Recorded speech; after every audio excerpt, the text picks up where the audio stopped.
the brain and outside the structures of the brain. As you know, inside the cranial cavity we have brain. Brain is mainly divided into the two parts, cerebrum and cerebellum.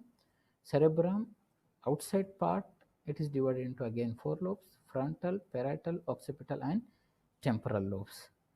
And brain gets connected to the spinal cord via brainstem, and cerebral ventricles are the halo like structures which connect to the spinal canal. Inside this contains cerebrospinal fluid. And one more important thing you should understand here is, below the corpus callosum there is a structure called hypothalamus, and inferior to the hypothalamus, superior to the hypothalamus there is thalamus. And this is most important because this is one of the main relay organ for all the sensations, particularly the pain sensation from various parts of the body. So the most of these sensations are sensed inside the cortex of the brain, in the mainly in the region of primary somatosensory cortex. So how you like these pain sensations in the primary somatosensory cortex, there is a structure called homunculus. According to the homunculus, pain of the headache or head is there in this part of the, in one side, in this part of the somatosensory cortex, whereas pain of the face, lips, teeth, it is represented in this part.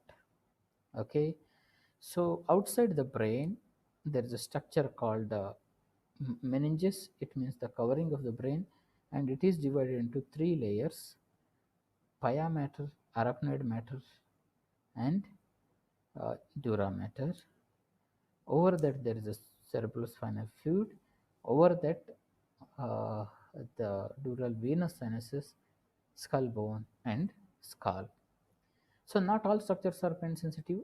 The main pain sensitive structures inside the cranium are cranial venous sinuses with afferent veins, arteries at the base of the brain and arteries of the dura including middle meningeal artery, dura around venous sinuses and vessels, and falx cerebri.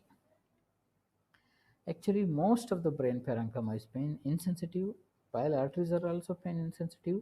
Cerebral ventricles, even choroid plexus also pain insensitive.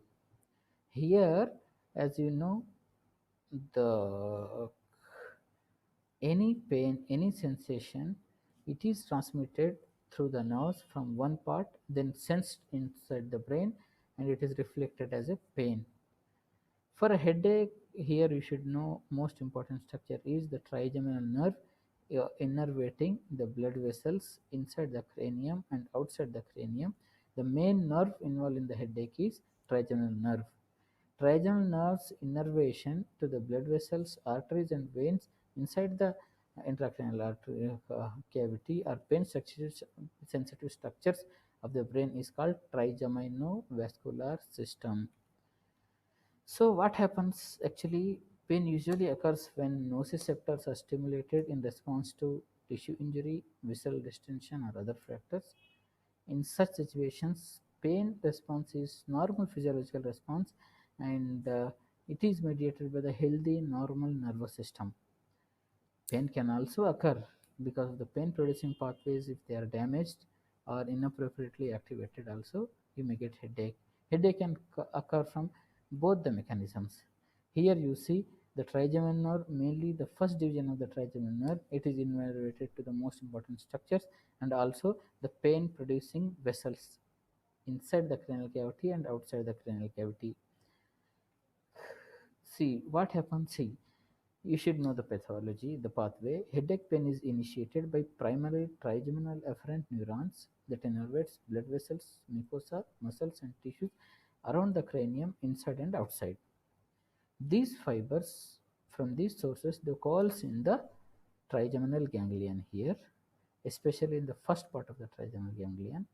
And these, okay, headache pain is initiated by primary trigeminal afferents that innervates the blood vessel, mucosa, muscles and the tissues. and fibers from these sources they coalesce in the trigeminal ganglion, especially the first part of the trigeminal ganglion, and these afferents they terminate in the primary sensory nucleus of the trigeminal nerve and its spinal nucleus, and which has got several small subnuclei. The most important here is nucleus subnucleus caudalis. This subnucleus caudalis, it also receives afferent from meningeal vessels, dura-sensitive neurons, and even the upper part of the uh, cervical cord. Then they project into medial and lateral spinothalamic thalamus by the way of medial and lateral spinothalamic tract, and also to diencephalon and brainstem regions that involve so many autonomic functions. That is the reason you will even see the nociception, and patients will have nose symptoms and the eye symptoms even though there is no eye and nose disease. See, like what happens, for example, in a migraine pain, initially there is a trigger. This trigger can be excessive sun exposure or too much work or hunger or any some food. Because of this trigger, there will be vasodilatation and release of the neurotransmitter. This neurotransmitter, it acts in the spinal nerve endings, and this transmits into the brainstem. It has got various connection to the autonomic system. That is the reason you will have so many nausea, heart rate changes, sweating, so many other symptoms during the headache. Then it relays into thalamus, the main area, main relay center, from thalamus to the cortex, to the particular region of the cortical area in the primary sensory neural cortex. Then you will feel the pain. Here you see the trigeminal nerve afferents innervated to veins, cortical veins, blood vessels, to the dura mater, falx cerebri, etc. They are going into the first trigeminal nerve, from there to the spinal nucleus, different afferents, medial and lateral spinothalamic tract, from there to the cortex. So headache is primarily divided into two parts: primary headache and secondary headache. Primary means all investigation comes as a normal, like a migraine and cluster headache. It is mainly because of the chemical mediated, and it has got lot of disability and decrease in patient's quality of life, but not life threatening. Secondary means it has got underlying structural, vascular, metabolic or infective cause like brain tumor, meningitis, subarachnoid hemorrhage, and it's the main reason here is either because of the compression or inflammation. It is common but rarely worrisome. But among the secondary headaches, there is one small variety which is called life-threatening headache.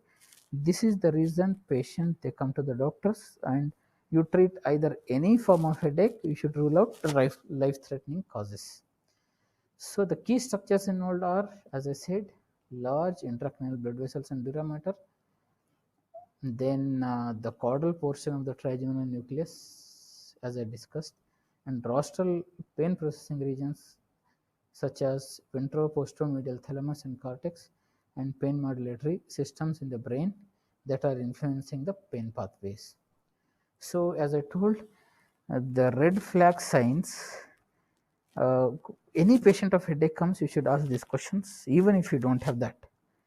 Whether the headache is sudden onset or it is first time severe headache, worst headache ever in his life, vomiting that precedes headache, subacute worsening over days or weeks, pain induced by bending, lifting, cough, pain that disturbs sleep or presents immediately upon awakening, known systemic illnesses, onset after 55 years, fever or unexplained systemic signs, abnormal neurological examination, pain associated with the local tenderness.